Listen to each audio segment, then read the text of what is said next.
Bueno, lo que vamos a desarrollar es Rey de Reyes y Señor de Señores.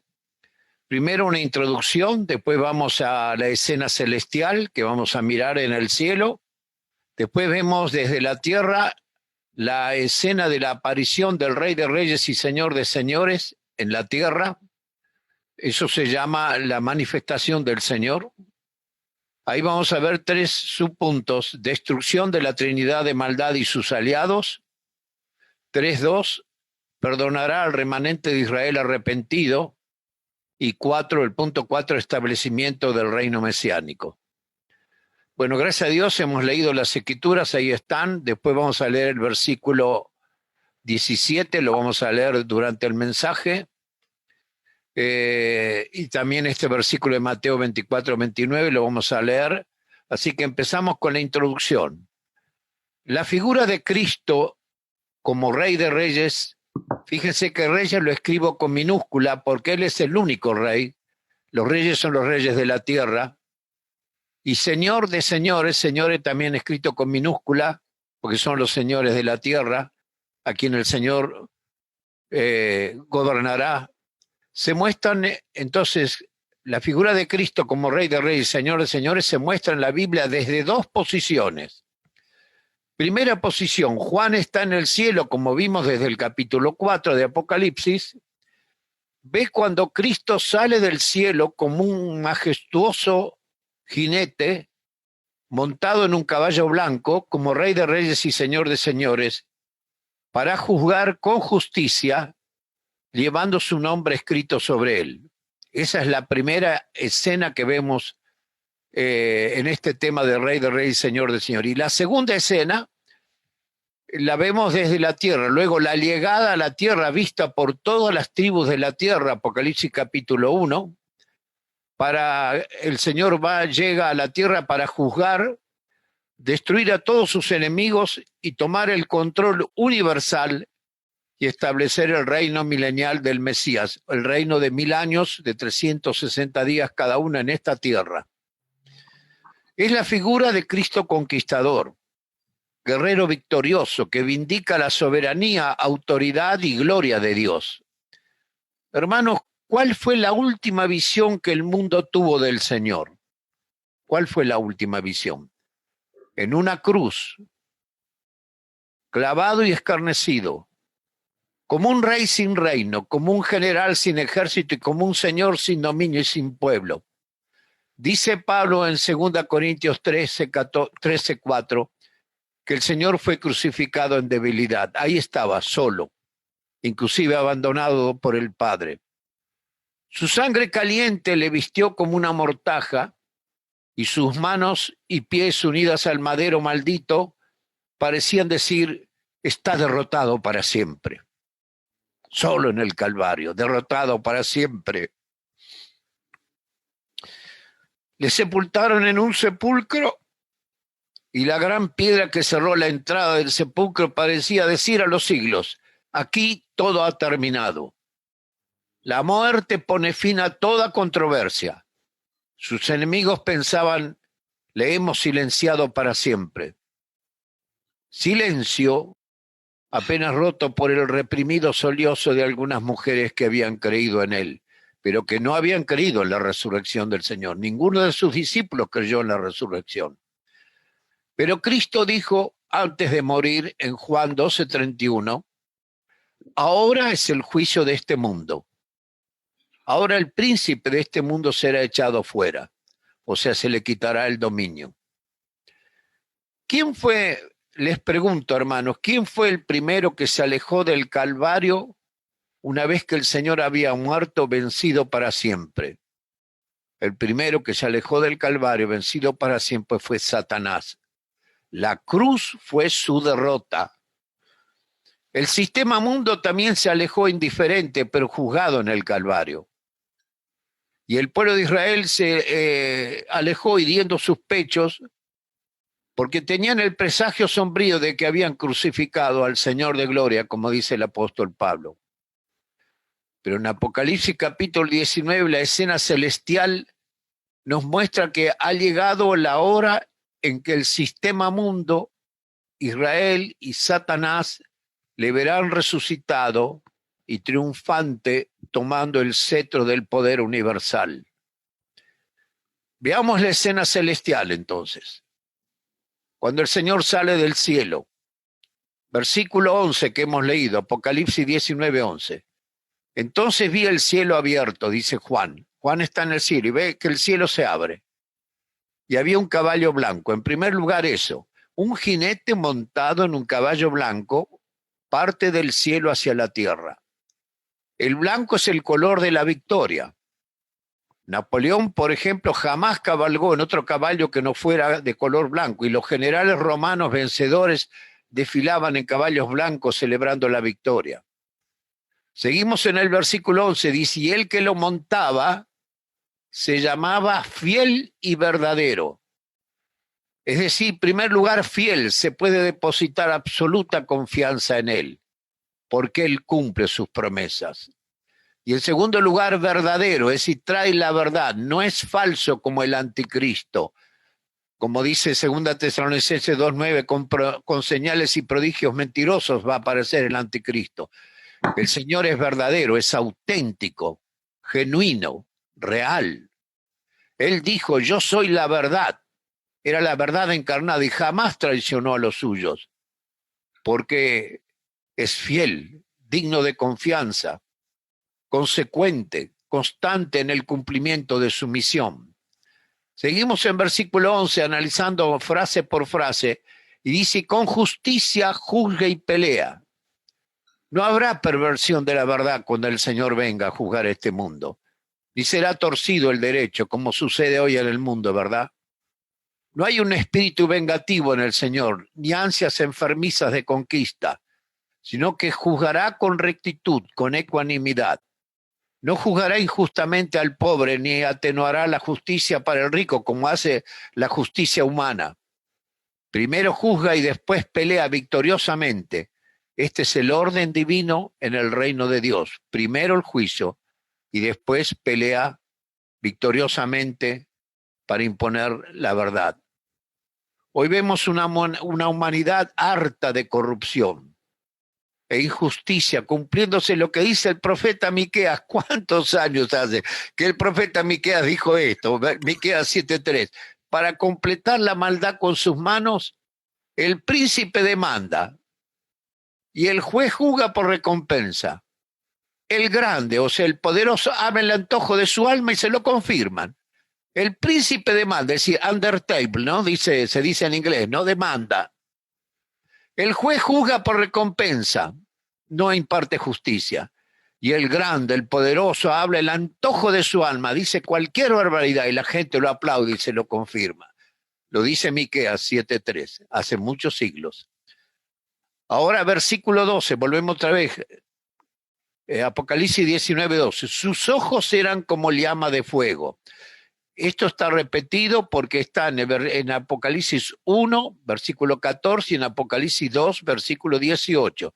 Es decir, ¿qué significa eso? Como lo explicamos, su mirada penetrante, escrutadora, consumidora, estremecedora, de juicio. Nada se puede esconder a su mirada. Salmo 11:4 dice, sus ojos observan, sus párpados examinan a los hijos de los hombres. ¿Quién no recuerda la mirada dulce de Jesús de Nazaret cuando estuvo en esta tierra para morir en la cruz? Hoy el Señor te mira así para perdonarte si te arrepientes, querido oyente. Si tú te arrepientes, el Señor te mira con inmenso amor y quiere salvarte hoy mismo. Versículo 12, Apocalipsis 19:12. En su cabeza tenía muchas diademas. Eso significa soberanía total, ilimitada, rey universal. Todos los reinos del mundo, no de la tierra solamente. Dice Apocalipsis 11:15, los reinos del mundo han venido a ser de nuestro Señor, de nuestro Dios y de su Cristo, su ungido, su Mesías, y él reinará por los siglos de los siglos. Versículo 12, Apocalipsis 19:12. Y tenía escrito un nombre que ninguna conocía sino él mismo. No se revela ese nombre porque es particular de él. Es un nombre intratrinitario. Lo sabe solamente el Padre, el Hijo y el Espíritu Santo.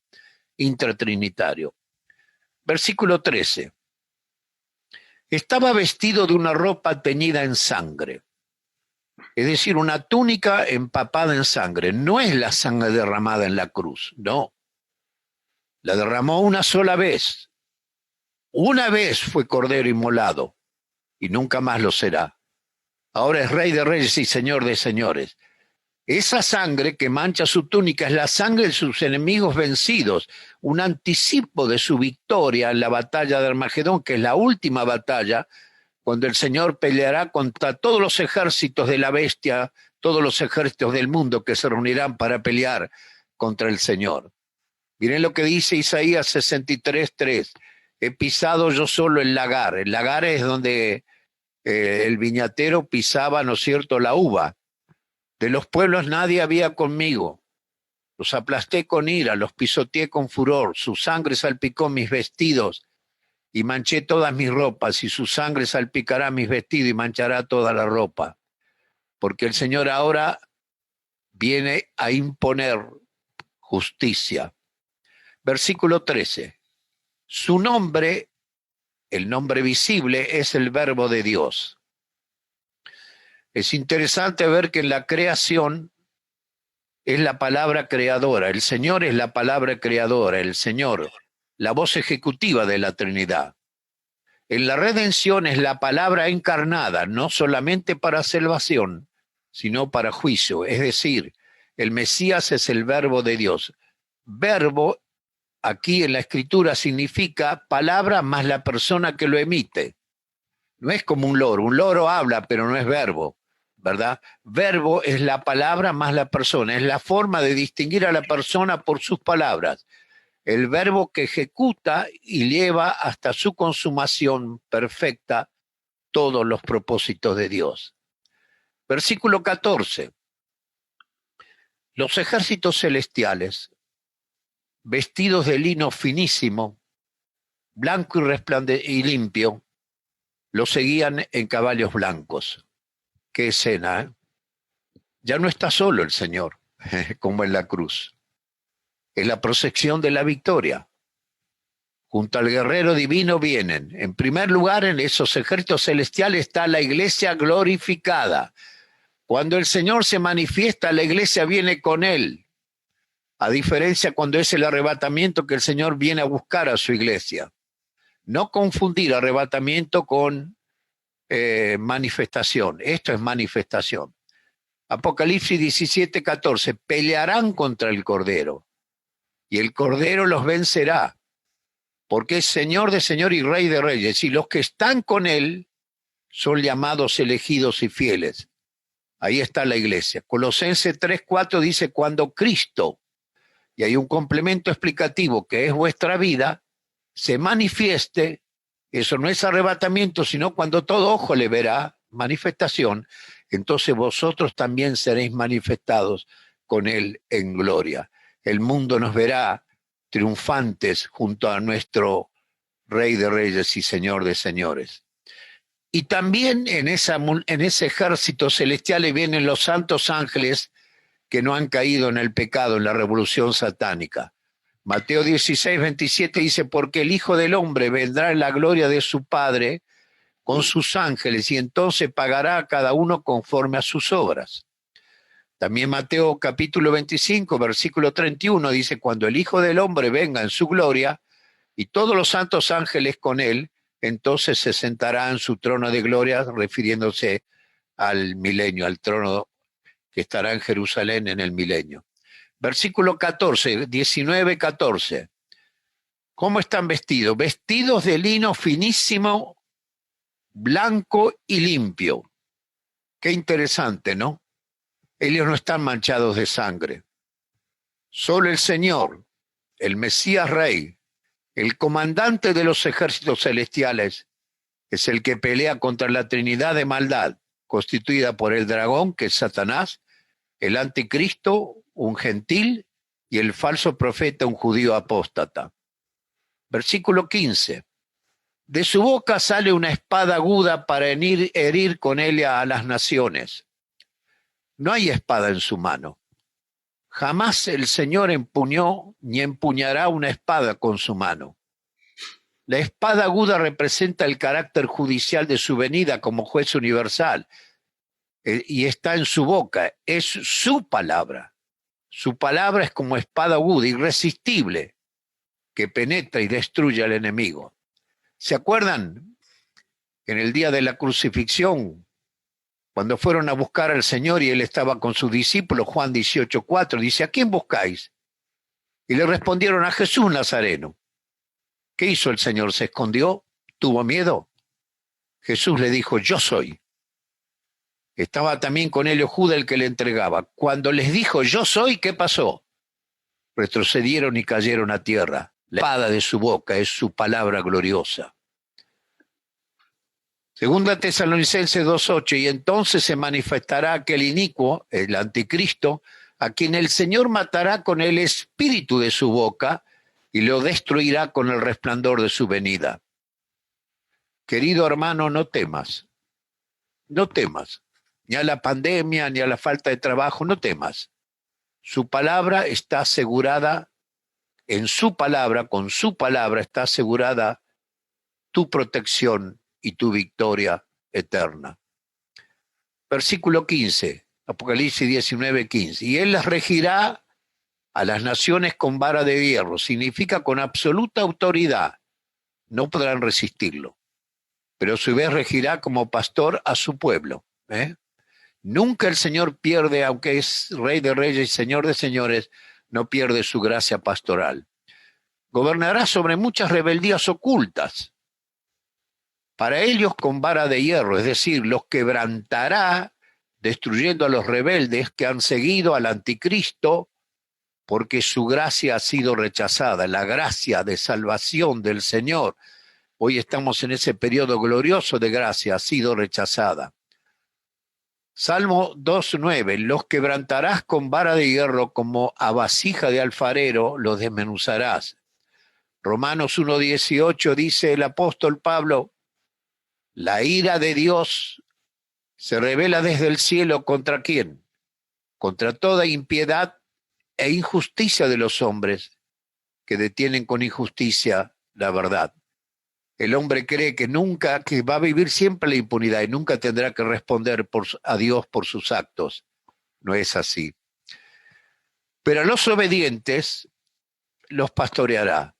Los que se convirtieron en esos 7 años de la semana 70 de Daniel, en la gran tribulación y gran tribulación, los pastoreará, los regirá como pastor. Salmo 89:3 dice, hice pacto con mi escogido, juré a David mi siervo diciendo, versículo 4, para siempre confirmaré tu descendencia y edificaré tu trono por todas las generaciones. Jehová es nuestro escudo, nuestro rey es el Santo de Israel, dice el pueblo de Israel convertido. Justicia y amor, juez justo y gracia pastoral, autoridad irresistible y bondad infinita. Todo está en esa gloriosa persona del Rey de Reyes y Señor de Señores. Salmo 89:14. Justicia y derecho son el cimiento de tu trono. Misericordia y verdad van delante de tu rostro. Versículo 15 ahora, Apocalipsis 19:15. Esta es una expresión, es una metáfora que usa el Señor aquí. Él pisa el lagar del vino, del furor y de la ira de Dios Todopoderoso. También lo pueden leer en Apocalipsis 14, 19 y 20. Para hacer el vino, es una metáfora, pisaban con furia las uvas en el lagar, el lugar donde se pisaban las uvas. Y el jugo manchaba los vestidos del lagarero, del que pisaba las uvas. Entonces esta expresión describe cómo el Rey de Reyes y Señor de Señores peleará la batalla final en el valle de Armagedón, el valle de Josafat. Serán destruidos como las uvas en el lagar, y allí saldrá el vino del furor de Dios, que lo beberán para su condenación, el completo derrocamiento de aquellos que resisten a Dios.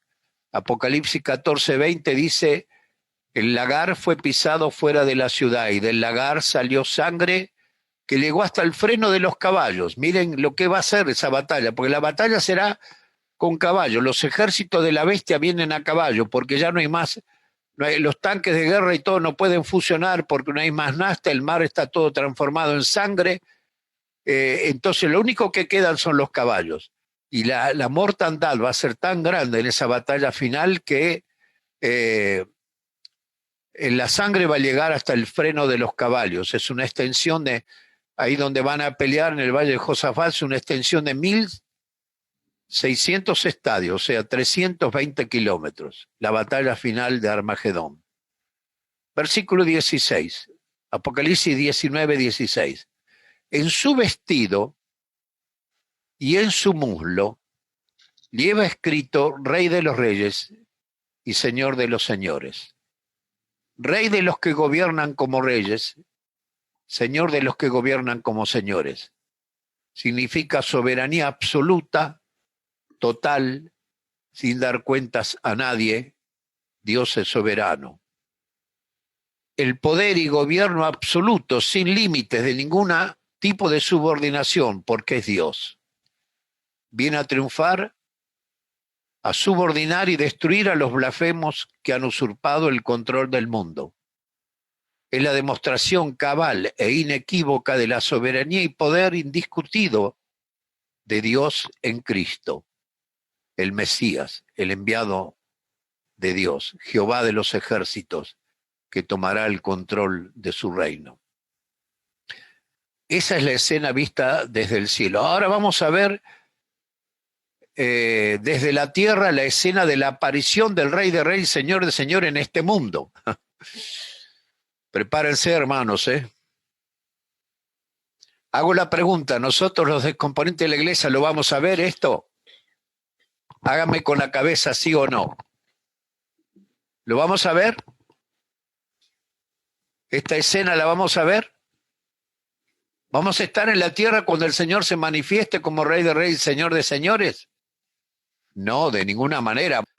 Mateo 24, 29 dice, inmediatamente después de la tribulación de aquellos días, el sol se oscurecerá, porque el sol ya está enfermo, gran parte de la superficie solar está necrosada, sin muerta.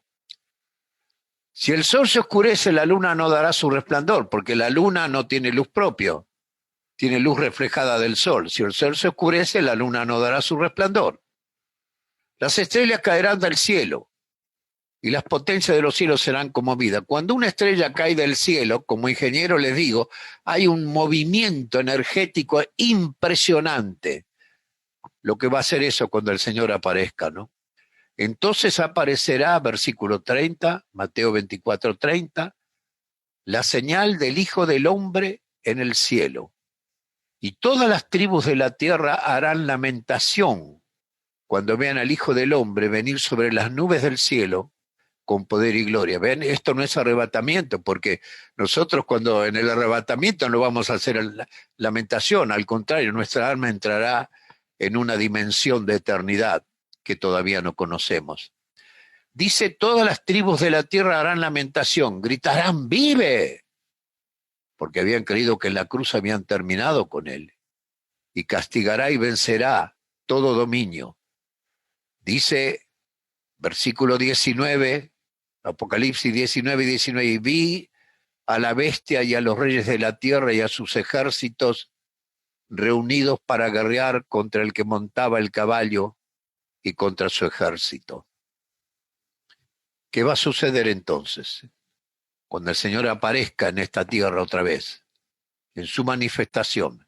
Primero, destrucción de la Trinidad de maldad y sus aliados. Apocalipsis 19, 20. La bestia fue apresada, es el anticristo, ¿verdad? Tiene varios nombres, la bestia, el anticristo, el hombre de pecado, en fin. La bestia fue apresada y con ella el falso profeta, el judío apóstata, que había hecho delante de ella las señales con las cuales había engañado a los que recibieron la marca de la bestia, no a los que van a creer en esos 7 años. Esos nos van a ser engañados porque creen en el Señor. Que había engañado a los que recibieron la marca de la bestia y habían adorado a su imagen.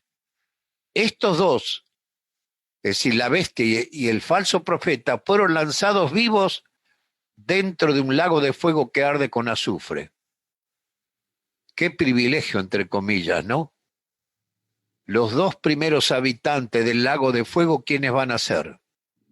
Ahora no hay ninguna persona en el lago de fuego. Los perdidos están en el infierno o el Hades. Sus almas, su espíritu y sus almas. Sus cuerpos quedaron aquí.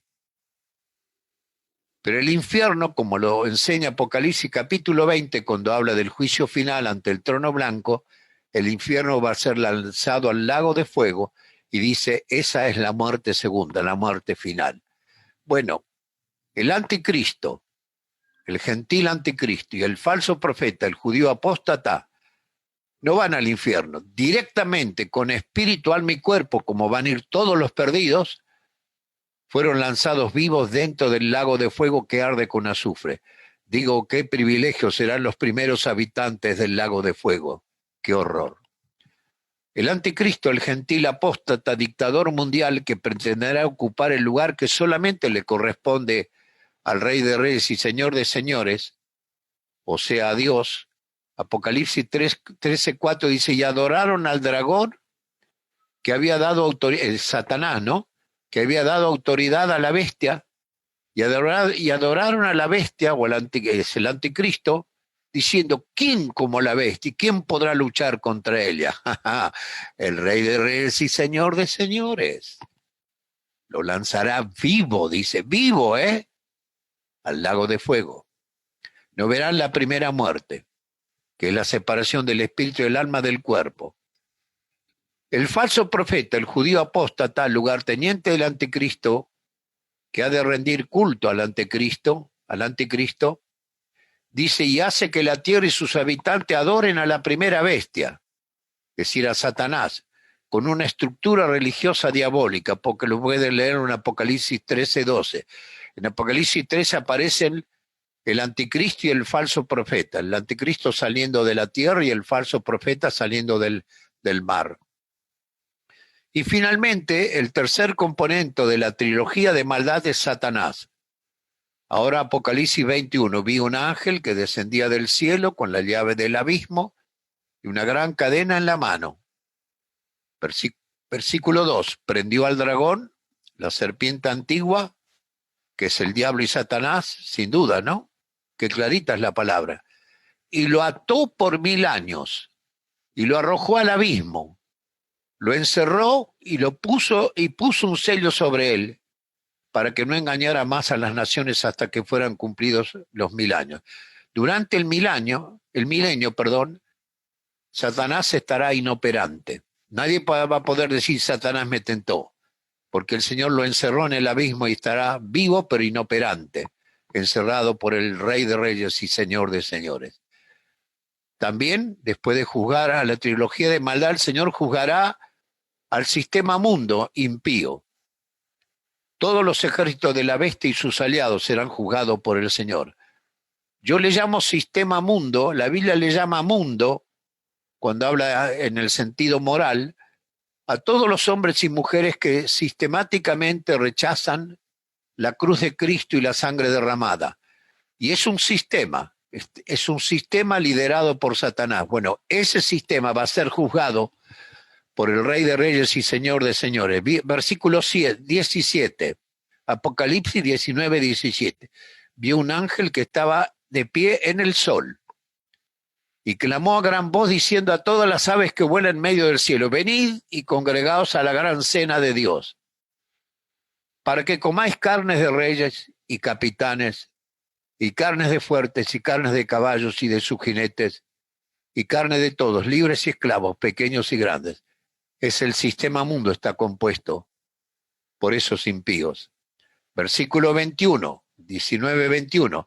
Los demás fueron muertos con la espada que salía de su boca, del que montaba el caballo, es decir, del Rey de Reyes, Señor de Señores. Y todas las aves se saciaron de las carnes de ellos. Sus cuerpos son comidos por las aves y sus almas van al Hades, el lugar de las almas perdidas. Luego, después del milenio, resucitarán con espíritu, alma y cuerpo, porque tienen que ir al juicio final, al gran trono blanco. Ahí todos los impíos del Antiguo Testamento, de este tiempo de la gracia, los que no creen en el Señor, de los 7 años, y todos los impíos que no crean en el milenio en el Señor, todos van a resucitar y con espíritu, alma y cuerpo van a estar delante de Cristo ahora como juez y no como Salvador en el gran trono blanco. Apocalipsis capítulo 20. Apocalipsis 17:4 dice, 17:14, perdón, pelearán contra el Cordero. Claro que sí. Y el Cordero los vencerá, porque es Señor de señores y Rey de reyes. Y los que están con él son llamados elegidos y fieles. En tercer punto de el punto 2 de este tercer punto, perdonará al remanente de Israel arrepentido. Durante el milenio durante los 7 años se va a predicar el evangelio, comenzando a predicarlo los 144.000 judíos sellados, y va a haber una gran conversión. Ahí se va a predicar el evangelio en el mundo entero. La iglesia no predica el evangelio en el mundo entero. Si ustedes estudian la ventana 1040, lo que se llaman, hay muchos más almas en el mundo que jamás oyeron de Jesucristo que las que oyen de Jesucristo. Zacarías 12:10 dice, pero sobre la casa de David y los habitantes de Jerusalén derramaré un espíritu de gracia y de oración. ¿Ven? Rey de reyes, pero con gracia pastoral. Mirarán a mí, dice el Señor, a quien traspasaron, y le orarán como se llora por el hijo unigénito cuando se muere nuestro hijo mayor, ¿no? Y se afligirán por él como quien se aflige por el primogénito. En aquel día habrá gran llanto en Jerusalén, como el llanto de Hadad Rimón en el valle de Megido, que es cuando Josías perdió una batalla. Esta tierra se lamentará familia por familia. Y miren, dice, la familia de la casa de David por su lado, y sus mujeres aparte. La familia de la casa de Natán por su lado, y sus mujeres aparte. La familia de la casa de Leví por su lado, y sus mujeres aparte. La familia de Simei por su lado, y sus mujeres aparte. Y así, todas las otras familias, cada uno por su lado, y sus mujeres aparte. Este remanente son los creyentes de Israel, del Israel arrepentido, durante los 7 años que esperan el regreso del Señor, la manifestación del Señor. Fíjense, dice la casa de David, es la casa real. ¿Cuántos reyes de Israel fueron impíos, no es cierto? Bueno, en esos 7 años tendrán la oportunidad de arrepentirse y recibir al Señor. La casa de Natán, Natán es profeta, o sea, la casa de los profetas. ¿Cuántos falsos profetas hubo en Israel? La casa de Leví es la casa sacerdotal. Hubo también falsos sacerdotes, y los hay. La casa de Simei, la casa de los siervos. Y finalmente dice todos los linajes de Israel. Este es el arrepentimiento de Israel cuando se les predique el evangelio y cuando vean al Señor aparecer como Rey de reyes y Señor de señores. Y por supuesto el Señor los perdonará, porque al corazón arrepentido, dice la Biblia, tú no despreciarás. Cuarto, establecimiento del reino mesiánico. Después de la victoria sobre todos los enemigos, erradicando las fuerzas del mal sobre la tierra, establece el reino milenial del Mesías Rey, que gobernará sobre todas las naciones de la tierra. Escuchen esto, hermanos, los habitantes iniciales del milenio serán judíos y gentiles que se han convertido durante la tribulación y han sobrevivido a los terribles juicios del Señor en ese periodo de 7 años y a la sanguinaria persecución del anticristo. Ustedes saben que durante esos 7 años el Señor va a establecer 3 series de juicios, sellos, trompetas y copas. Porque ahora el Señor, ese periodo es el periodo retributivo. El Señor empieza a intervenir en los asuntos humanos. Ahora el Señor no está interviniendo en los asuntos humanos. El hombre cosecha lo que siembra. Ahora es el periodo de gracia. Pero arrebatada la iglesia, comienza el periodo retributivo. Los judíos y gentiles redimidos que entran al reino constituyen las naciones del milenio. Solamente los arrepentidos. Estos estarán vivos y con cuerpos naturales, no transformados, estos cuerpos. O sea, su cuerpo del nacimiento biológico, cuando el Señor regrese a la tierra. Serán los días, el milenio, serán los días más maravillosos después del Edén. El rey ya viene, queridos hermanos. Y yo pregunto, ¿es tu rey, Señor? ¿Es mi rey, Señor? Ríndete a él. Dale a él el cetro de tu vida. Señor, gobiérname, tú eres mi rey. Y sírvele con entrega total. Y establecerá hoy el reino de Dios en tu vida. Establecer el reino de Dios significa convertirse al Señor. Primera Timoteo 1:17 dice el apóstol Pablo a Timoteo: por tanto, al Rey de los siglos, inmortal, invisible, al único y sabio Dios, sea honor y gloria por los siglos de los siglos. Amén. Primera Timoteo 6:14, que guardes el mandamiento sin mancha ni reprensión hasta la aparición de nuestro Señor Jesucristo, aparición que a su tiempo mostrará el bienaventurado y solo soberano, Rey de reyes y Señor de señores, el único que tiene inmortalidad, que habita en luz inaccesible y a quien ninguno de los hombres ha visto ni puede ver. A él sea la honra y el imperio sempiterno. Amén. Y termino con estas palabras tan hermosas del Señor, que lo dijo a una de las iglesias, de las 7 iglesias. Apocalipsis 3:21. Al vencedor le concederé que se siente conmigo en mi trono, así como yo he vencido y me he sentado con mi Padre en su trono. Rey de reyes y Señor de señores. Y vamos a correinar con él. La iglesia correinará con él. Y en el milenio la iglesia correinará con él. E Israel será súbdito, colaborando también en la administración del reino. Qué hermoso es nuestra expectativa, queridos hermanos. A él sea la gloria. Amén. Ingrese a nuestra sala de chat para hacer la consulta espiritual que desee. www.bbnchat.org. Este es un servicio totalmente gratis. Muchas gracias. Somos sus amigos de BBN.